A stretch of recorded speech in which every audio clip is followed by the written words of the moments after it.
Padre, en el nombre de Jesús queremos darte gracias por tu bendición, por tu amor, por tu llamado. Queremos declarar sobre nuestras vidas tu amor y tu misericordia y tu bondad. Estamos declarando, Señor, que en este tiempo estamos, Señor, dispuestos para recibir tu palabra. Señor, y que somos ministrados en un nuevo nivel de revelación y que esta revelación nos lleva a caminar, Señor, en un nuevo nivel de gloria. Padre, en el nombre de Jesús, declaro que nos encontramos contigo en nuevas dimensiones, Señor, para ser transformados a tu imagen. En Cristo Jesús, gracias por la obra que tú haces, que es perfecta. Amén. Amén. El domingo yo hablaba acerca de la importancia que si somos verdadera iglesia, o sea, una de las características de la verdadera iglesia es que podemos redefinir el destino profético de la gente, ¿verdad? Y eso es algo que no ha estado ocurriendo en lo que llamamos iglesia. La gente va, se sienta, oye y nada más. Lo máximo que se le enseña en las iglesias a la gente, tú puedes tener una casa mejor, un carro mejor, pero hablar de destino no se oye. Y esto es una de las claves en lo que es verdadera iglesia. ¿Quién soy yo en Dios? ¿Para qué Dios me llamó? ¿Para qué Dios me formó? ¿Para qué Dios me está preparando? ¿Qué espera Dios de mí, de mi familia? ¿Cuál es el propósito de Dios con mi descendencia? Esto es sumamente clave en este tiempo y esa parte del domingo está relacionada con lo que estamos hablando. Hoy leía un artículo que de verdad me dio mucha tristeza. Y es una de las megachurches que de Estados Unidos están cambiando la política en este momento con respecto a la comunidad gay y diciendo que ellos sí deberían ser parte del liderazgo. Entonces la explicación que da el pastor es que cómo ellos le van a exigir a los gays que tengan una abstinencia sexual si eso les produce depresión. Llegó el momento que de verdad me dio ansiedad seguir leyendo el artículo, porque sí, hay momentos que me produce ansiedad ciertas cosas porque yo sé el impacto espiritual de eso. Y yo pensaba, y yo decía, Señor, qué cosa más tremenda para mí en este momento, que los pastores estén ya ni siquiera diciendo, porque antes cuando yo era miembro de la iglesia, joven, las peleas eran que si venían o no venían. Yo siempre fui muy abierta y gracias al Señor por muchos años yo he ministrado a muchísima gente con problemas de identidad sexual y he aprendido muchas cosas, pero que en este momento yo esté escuchando que la iglesia está en ese punto es muy triste porque hay una crisis de valores tan seria y ¿cómo podemos nosotros ayudar a la gente en realidad? Ahí no hay ninguna ayuda. Porque el hecho de que ellos vengan y se sienten en la iglesia y sigan un estilo de vida donde no hay una formación, pues no hicimos ninguna ayuda, en realidad. Porque pues irse a sentar a cualquier parte, la gente es libre de irse a sentar a cualquier parte, al fin y al cabo la iglesia es de admisión pública, ¿verdad? Entonces yo pensaba y decía, ¿cómo es que un liderazgo espiritual está hablando en estos términos? O sea, creo que están completamente despistados. Y pensando en todo esto, por cierto que empecé a revisar mi tema de hoy, se me metió un virus a la computadora, hermano, puse una cosa de esas de música cristiana que dice 2 horas para oración. La he puesto mientras yo hacía mi tema y se ha metido un virus tan terrible que no puedo abrir la computadora y quedó. Así es que voy a enseñar con lo de la semana pasada, que normalmente yo no hago eso porque a mí me gusta ir ampliando mi tema en la medida de cada semana. Yo dije, el diablo. Pero bueno, cuando uno estudia por lo menos le queda. Lo que pasa es que a mí me gustan mis anotaciones. Y pensando en eso, o sea, después que leí el artículo, empecé a ampliar un poco acerca del punto donde estamos. Nosotros hablamos la semana pasada acerca de la unción. Ahí pueden ver, tienen la primera parte del material que se les acaba de dar hoy. Recuerden que yo voy sumando a los materiales, ¿no?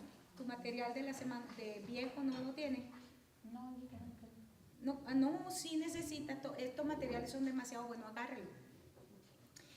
Malaquías, nosotros hablábamos la semana pasada de la profecía. La unción de los últimos tiempos, hermanos, no es una unción. Y yo les decía esto. La gente sigue buscando en las iglesias que se le paren los pelos, llorar, tirarse, amoquear, y creen que eso solo es unción. Y resulta ser que esos son hogares, muchos de esos hogares, y vuelvo a decirlo, yo no lo digo en ningún momento como con maldad en mi corazón. Por el contrario, por venir de la iglesia toda la vida, yo puedo decir que muchos de estos hogares donde la gente está tirada allí, aparentemente tiene una vida, están destruidos igual que en la calle. Entonces, ¿cuál es la diferencia? ¿Cómo nosotros podemos traer una diferencia a nuestro hogar si decimos que estamos en Cristo? Y esta es la palabra que el Señor está remarcando en estos últimos tiempos. La unción de estos tiempos es una unción que restablece las relaciones entre padres e hijos. Mucho más allá que eso, restaura la vida de la familia y la lleva a un nivel de pacto. Yo en estos días conversaba con alguien, una familia, y le decía, cuando nosotros como familia nos relacionamos y yo voy a arreglar, por ejemplo, un problema con mis hijos, lo primero que es importante tener en cuenta, ellos conmigo, yo con ellos, es que estamos hablando de una relación que es irrompible, que va más allá de la muerte. Tú no dices mi mamá muerta o mi hijo muerto, ¿verdad? Nosotros hablamos de nuestra mamá o de nuestro papá aunque estén muertos y seguimos diciendo mamá, papá, ¿verdad? Una madre no dice mi hijo muerto, sino mi hijo. Entonces yo le decía, una de las cosas para poder arreglar las relaciones, los problemas en los hogares, tienes que dimensionar la relación y posicionarte adecuadamente, que esa es una relación que va más allá de la muerte. En segundo lugar, necesitamos tener claro, antes de poder arreglar situaciones entre padres e hijos, tenemos que tener claro en nuestra mente que hay una relación de honor y una relación de respeto.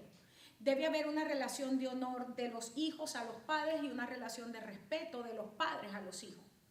Porque si esos valores no se manifiestan de esa manera, no se arreglan los problemas. Por una parte los hijos tienen que saber cómo van a hablarle a los padres, tiene que haber honra. Pero los padres no pueden, por sus posiciones de padre, irrespetar a los hijos, porque son personas. Entonces, cuando nosotros tenemos estos dos puntos claros, que en primer lugar, las relaciones padres e hijos es una relación que va más allá de la muerte, y en segundo lugar, que debo entender mi rol, mi posición en la familia, entonces es mucho más fácil arreglar las diferencias. Ahora bien, la unción de los últimos tiempos lo que trae es un entendimiento de estas dos cosas, porque dice Malaquías 4:5, aquí yo les envío al profeta Elías antes que venga el día de Jehová, grande y terrible. Él hará volver el corazón de los padres hacia los hijos y el corazón de los hijos hacia los padres, no sea que yo venga y hiera la tierra con maldición. Y veíamos cómo Juan el Bautista fue la primera respuesta de esta palabra profética.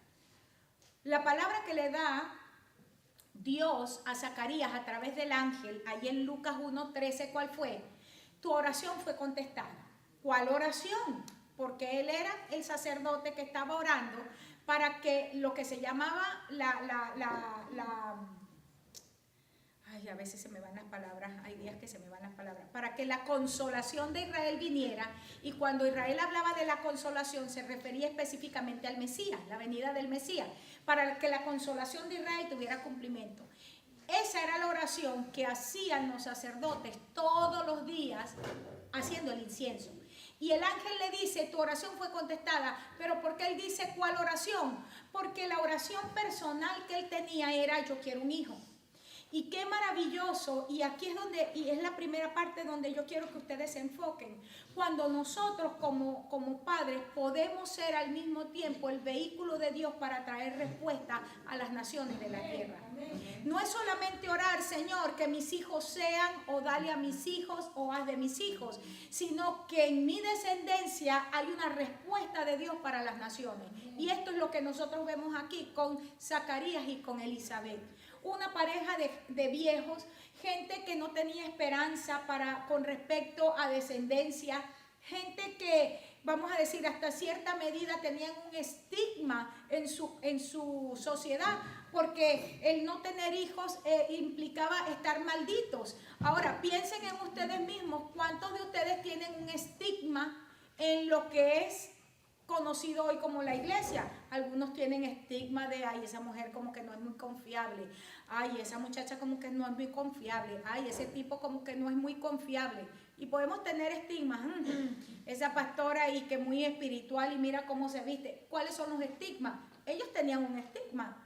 Dios no escogió a otra pareja de sacerdotes, pudo haber escogido a otra, pero escogió a aquellos que la gente decía estaban bajo maldición, aquellos que estaban siendo mal vistos, aquellos que cuando pasaban por en medio de los sacerdotes la gente empezaba a chismosear, porque estar en maldición era un problema serio. Si todavía, porque mucha gente todavía no dice, por ejemplo, si está enfermo, porque si van a decir que estoy en castigo, que estoy en juicio.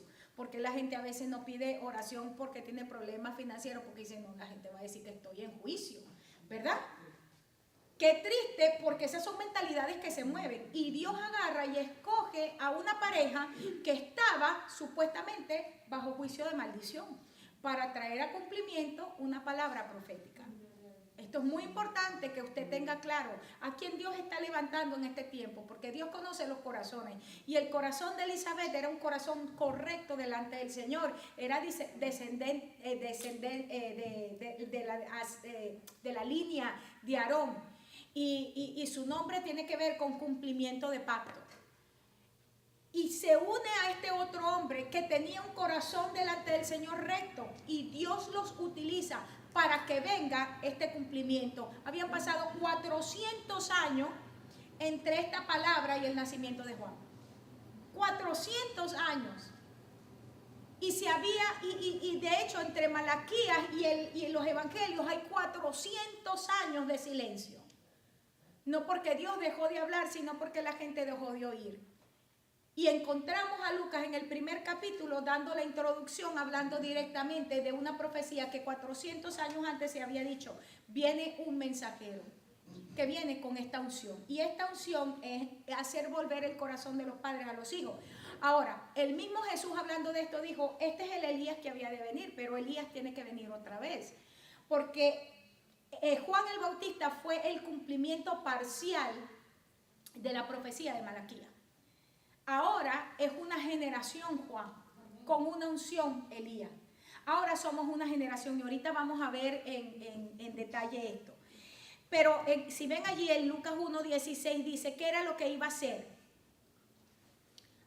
Hará que muchos de los hijos de Israel se conviertan al Señor, Dios de ellos, e irá delante de él con el espíritu y el poder de Elías para hacer volver los corazones de los padres a los hijos y de los rebeldes a la prudencia de los justos. En Malaquías, que decía, el corazón de los padres a los hijos y de los hijos a los padres. Y ahora el ángel, ¿usted cree que el ángel no se sabía la palabra profética de memoria? Pero ¿por qué cambia padres por prudentes y hijos lo cambia por rebeldes? Porque está hablando de características que deben haber en una generación. Así como Dios está formando en el corazón de nosotros corazones de padres, entonces la palabra es corazones de gente prudente. Y vamos a ver con detalle qué implica tener un corazón prudente. Y una generación que está pervertida en lo que es rebelión. ¿Por qué? Porque es una generación marcada por Dios para traer algo especial y Satanás la ha querido pervertir con rebelión. Ahora, cuando nosotros le damos espacio en nuestra vida a la rebelión, cuando nosotros nos damos el permiso de tener este tipo de conducta, nosotros somos los contaminantes número 1 sobre nuestra descendencia. Y lo vamos a ver. Ahora, vamos a ir viendo poco a poco. Dice en primer lugar, dice que la unción Juan, cuando empieza a describirlo el ángel allí en el pasaje que tienen, dice, será grande delante de Dios. La palabra grande que tienen allí, se las escribí, es la palabra megalo. Por cierto, donde viene nuestra frase mega iglesia. Cuando decimos mega es grandísimo, ¿verdad? Ok, megalo. que significa no solamente grande, pero también significa extraño. Cuando algo es más grande de lo normal, es extraño, ¿verdad? A veces le decimos gigante, por ejemplo, y ser gigante es un problema de crecimiento, ¿verdad? ¿Quién quiere tener un hijo gigante? No, queremos muchachos altos, pero no los queremos gigantes, porque es un problema serio. Ok, pero dice que iba a ser grande en tamaño, pero también diferente, pues, pero delante de Dios. Ahora fíjense esto, y aquí es donde estaba yo estudiando esta tarde, y les vuelvo a decir, no lo pude salvar, se me metió un virus en la computadora y la paralizó completa, pero todavía recuerdo algo. Dice, no beberá vino ni sidra y será lleno del Espíritu Santo aún desde el vientre de su madre. Saben que yo he leído esta frase 1000 veces, pero a raíz de un tema que acabo de hacer, que significa las bodas de Caná, que dice que es principio de señales, yo acabo de hacer un tema de esto que voy a grabar. Y yo allí veo cómo el Señor, el agua es palabra, y dice que en el principio era el verbo era con Dios, el verbo era Dios, ¿verdad? O sea, es palabra, el agua es palabra, cómo tiene que ver con esa primera venida del Señor a nosotros, y luego vino, que es manifestación de la vida de Dios derramada a través de su sangre, ¿verdad? Pero que se manifiesta en las relaciones, y cómo es la traducción, principio de señales. No les voy a predicar eso, solamente para que entiendan por qué entonces ahora me paré en esta frase, que es el verdadero milagro ocurre cuando la palabra de Dios se convierte en la vida de Dios. Pero ¿cómo pasa eso? Esa es enseñanza que la voy a dar pronto. ¿Cuál es eso? ¿Qué es eso que ocurre de que se pasa de agua a sangre, de agua a vino? ¿Cómo ocurre eso en nuestra vida? Y entonces, a raíz de que acabo de terminar ese tema, vuelvo a leer aquí y digo, ¿y ahora por qué este no va a tomar vino? Pues, si el vino es la vida, representa la vida, entonces ¿por qué Juan no iba a tomar vino ni sidra? Y esta tarde me puse a buscar, tiene que haber una razón. Y me fui, solo que por supuesto lo anoté en aquella computadora, no lo puse aquí, pero sé que está en Éxodo, donde habla acerca de la ley nazarea. En la ley nazarea, el nazareo no podía tomar tampoco vino ni sidra. Es más, era bien estricta. Nada que fuese producto de la vid, ni siquiera los cakes, las tortas estas que se hacen con frutas confitadas que tuvieran parte de la vid, tampoco podían. Ahí lo especifica bien claro en la ley nazarea. Yo les voy a dar el verso, pues ya será en la otra clase donde está. Y yo digo, pero ¿por qué? ¿Por qué no? Y entonces me puse a leer algunos comentarios y encontré de manera interesante un comentarista que dice que el vino en Israel era la bebida de todo el mundo, la bebida del populacho, la bebida común de la gente. Y ahí es donde me hizo clic, que recuerden que cuando estuve en Israel, estuvimos justamente para la celebración de la fiesta, de uno de los sábados. Y saben que en todas partes regalan el vino ese día. Porque eso es lo que en todas partes. Pero como Luis y yo nosotros no tomamos nada de vino, no condenamos a la gente que tome vino, ¿ok? Pero nosotros no tomamos. Hermanos, no encontramos ese día una botella de agua en ninguna parte. ¿Creerá usted? Pero todo lo que se regalaba eran las botellas, se regalan las botellas de vino. Leyendo al comentarista es que entiendo, claro, es que esta es la bebida común, es como tomarse una coca aquí de las más baratas, de esas de 25 centavos. ¿Verdad? Que cuando la compras el mayor te sale a 5 centavos. Ok, algo así. Y por fin entonces pude entender lo que está diciendo aquí, no beberá vino ni sidra. Y si el vino tiene que ver con la vida, el fluir de la vida, por eso es que en la cena del Señor dice, este es mi cuerpo, mi sangre, ¿verdad? Y ustedes lo van a declarar porque y yo he enseñado los viernes y el pastor también, que tiene que ver con la vida que fluye, que es a través de las relaciones. Lo que está diciendo es que es una unción que no se mezcla con el común. ¿Están entendiendo? Es una unción, la unción nazarea es una unción que no se mezcla con lo común y corriente que está ocurriendo. Por eso es que el nazareo era apartado desde el vientre de la madre. ¿Se acuerdan? Los nazareos, por ejemplo, tipo Sansón, no solamente no le cortaban el pelo, no podían raparle el pelo, tenían que tomar, hija, puedes llevarlo al salón, yo creo que ya hay gente ahí, llévalo.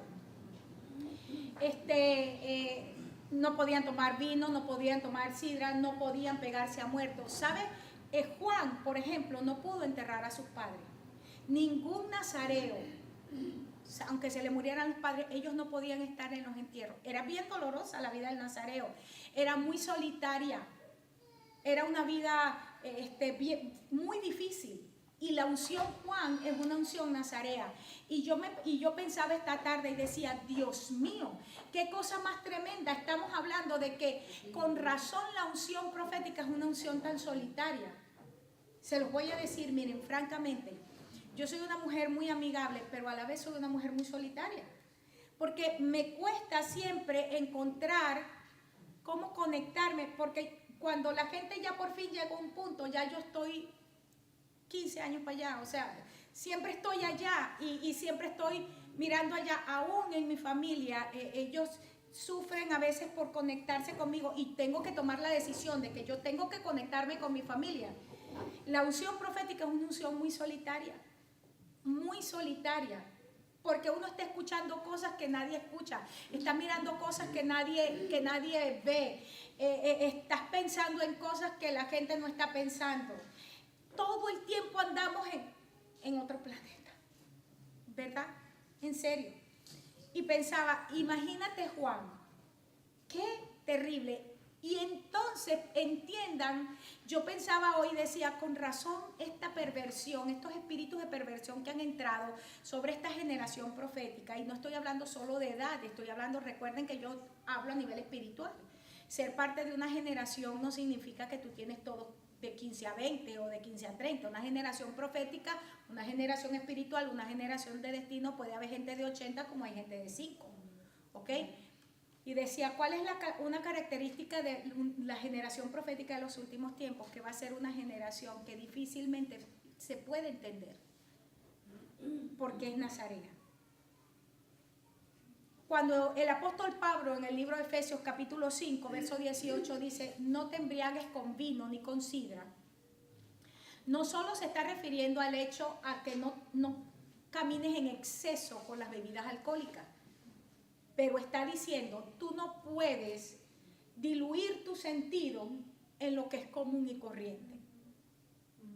Cuando hablaba yo el día domingo, porque para mí, saben que no he podido terminar el tema que empecé viernes y domingo, yo no lo he podido terminar en mi mente, porque para mí está siendo muy determinante eso, o sea, cómo yo redefino la iglesia en un tiempo de reforma. Si nosotros queremos ser gente, ¿usted conoce el término vanguardista? Sí. El vanguardista siempre está en lo último, en lo que se está haciendo. Si nosotros como gente de Dios no somos vanguardistas, nosotros nos vamos a quedar frisados en el tiempo. Y si Dios está trayendo una reforma, nosotros necesitamos estar entendiendo los términos en los cuales Dios se está moviendo en este tiempo, ¿verdad? Y yo he seguido pensando, Señor, explícame aquí esto, porque yo atrás no me quedo frisada en el tiempo, yo me rehúso a quedarme atrasada en el tiempo, yo me rehúso a eso, enseñando revelación de 20 años atrás, yo me rehúso. Y pensando en todo esto, cuando aquí dice, yo no me embriago con vino ni con sidra, y conectándolo con lo que vengo enseñando, con lo que enseñé el fin de semana, entonces yo puedo entender que dentro de lo que es la redefinición, yo no puedo embriagar ni siquiera mis sentidos naturales y espirituales con enseñanza que ya dejó de ser, que fue buena para su tiempo, pero que ya no es relevante. Les voy a dar un caso que lo enseñé en la reforma de Ezequiel. En el desierto, cuando la gente habló mal en contra de Moisés, dice que vinieron serpientes ardientes que los picaban y se morían. ¿Se acuerdan? estando esta mortandad, porque fue una mortandad terrible, Moisés empieza a interceder junto con Aarón. Ellos empiezan a interceder. Pero Señor, haz algo. Y es cuando el Señor le dice a Moisés que levantara la serpiente. La serpiente, ellos le dieron un nombre. Y es bien interesante porque cuando el tiempo de la reforma de Ezequías, dice la Biblia que todavía el pueblo de Israel le quemaba incienso a la serpiente.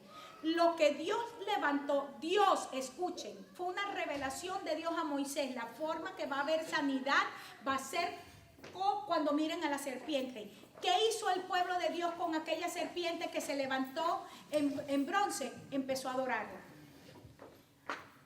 ¿Por qué estoy trayendo esto? ¿Por qué lo estoy diciendo? Porque mucha enseñanza que hemos recibido, muchas cosas que hemos recibido de parte de Dios, que son una revelación de Dios, fue importante, necesaria, efectiva para un momento, pero dejó de ser, y aunque era de Dios, ya no es. Y dice que Ezequías tuvo que romper aquella serpiente porque el pueblo, saben que se había corrompido con la revelación que Dios le había dado años antes.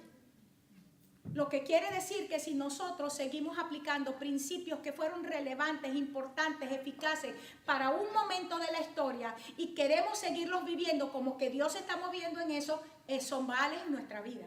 Esto es sumamente fuerte y yo no sé usted, pero a mí esto me confronta y me hace inmediatamente entrar en una reflexión. ¿Qué cosas de las que yo he aprendido en el Señor no son principios, sino que son simplemente algo que Dios tomó para un momento para que trajera sanidad, para que trajera bendición al cuerpo de Cristo en ese momento, y nosotros lo convertimos en una enseñanza, en un principio, en un fundamento, y nos hemos corrompido haciéndolo mal? ¿Cuántos están entendiendo lo que estoy enseñando? Amén. Entonces, no te embriagues con vino ni con sidra. Estoy hablando de la unción Juan para los que están llegando en este momento. ¿Qué significa que no iba a tomar vino ni sidra? Significa que no podía mezclarse con lo que es común. Decía en algunos, no sé si fue el viernes o fue el domingo, yo le decía, es triste cuando uno ve cristianos que son tan comunes, tan silvestres, que entran a cualquier lugar y no hay ninguna diferencia. Hacen un blending tan perfecto con afuera que... Hoy alguien en Facebook puso algo bien interesante, casi lo comparto en mi muro, pero como había compartido ya varias cosas en mi muro, dije, ay, no puedo poner más.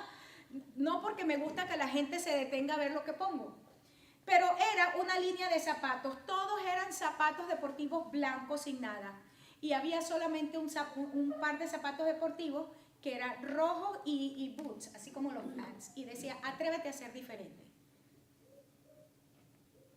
Y entonces la nota decía, ser diferente a mucha gente le asusta.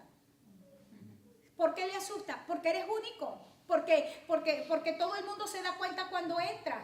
Todo el mundo se da cuenta cuando entra, porque no, mientras que todo el mundo está vestido de blue jean, camiseta, zapato deportivo, tú entras con un suit negro y con todo elegante. Entonces todo el mundo hace así.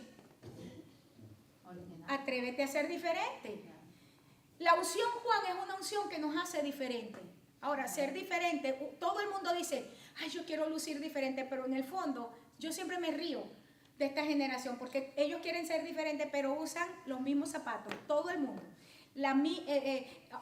Yo me acuerdo, hace menos de 5 años todo el mundo quería Coach. En este momento todo el mundo quiere Michael Kors. Yo también soy culpable de eso, ¿ok?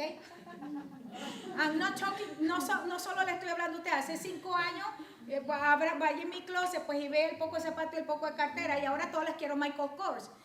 Entonces estoy hablando también por mí. Lo que estoy diciendo es que decimos que queremos ser diferentes, pero compramos la misma marca, los mismos colores, los mismos estilos. Y resulta ser que hay unas que tienen el cuerpo para un estilo y otras no. Y entonces las que no tenemos el cuerpo para ese estilo, igualito nos queremos meter el blue jean que no nos queda. Pero nosotros decimos que queremos ser diferentes.